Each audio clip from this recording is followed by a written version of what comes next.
My son is turning 5 and he's obsessed with the show Is It Cake? So I'm going to attempt to turn this into this. I baked 2 Bundt cakes last night. These are both pumpkin flavored. First, I'm going to start with the frosting. For this, I just made a standard American buttercream. Some food coloring now, red and yellow. Getting the color right was actually the hardest part. I ended up having to add a little bit of blue and green in order to give it that proper pumpkin orange color. Next, it was time to figure out how to stack the cakes. I'm just gonna level it here. I just cut a little bit off the bottom. All right, that looks like a pumpkin bottom. I'm gonna use this excess to fill in the hole. Next, I added a layer of icing between the 2 Bundt cakes. Not too much, but not too little either. I want a little bit of height, but I also need it stable, so I'm smoothing it out to keep everything nice and level. I'm just gonna cut out the little pointy parts of the cake. Once I had the cake stacked, I started shaping it into a pumpkin. Since the Bundt pans have those little pointy ridges, I cut all of them off to make it look more rounded. It didn't have to be perfect. I figured I could smooth it all out with icing later, but it definitely helped give me more of that pumpkin shape.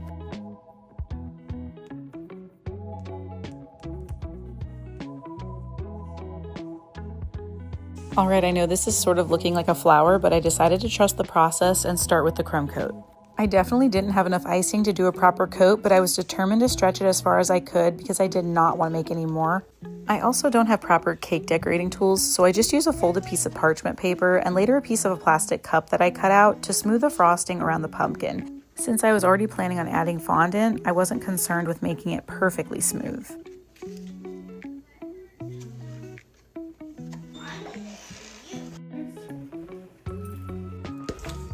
Next, it was time to color my fondant. I've heard you can do this in a stand mixer, but I try to do most things by hand so I don't end up with a pile of dishes. I wanted to get the color just right. I found out red and yellow weren't enough. You actually need a touch of blue and green to get that deeper, true pumpkin orange. Now here I'm not 100% sure what I did wrong, but I think I rolled it out a little bit too thin. When I lifted up the fondant to lay it over my cake, it tore. And this is the part where I almost crashed out. But I decided since I've never done anything like this before, I don't know why I thought I was going to do it perfectly in the first place. So I pressed on and decided to do what I could do.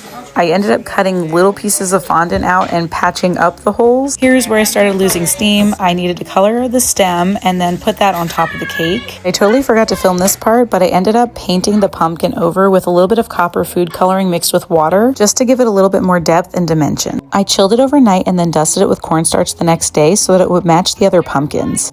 Then it was time for my son to figure out which pumpkin he thought was the cake. I tried to throw him off, but he figured it out almost immediately, probably because it was a little obvious. I will say I sent a photo to my dad the night before and he could not figure out which one was which. All in all, I was so proud with how the cake turned out and it ended up being such a fun birthday theme. Would you have guessed which one was cake? Let me know in the comments. And don't forget to subscribe if you love cooking and baking content. Thanks for watching.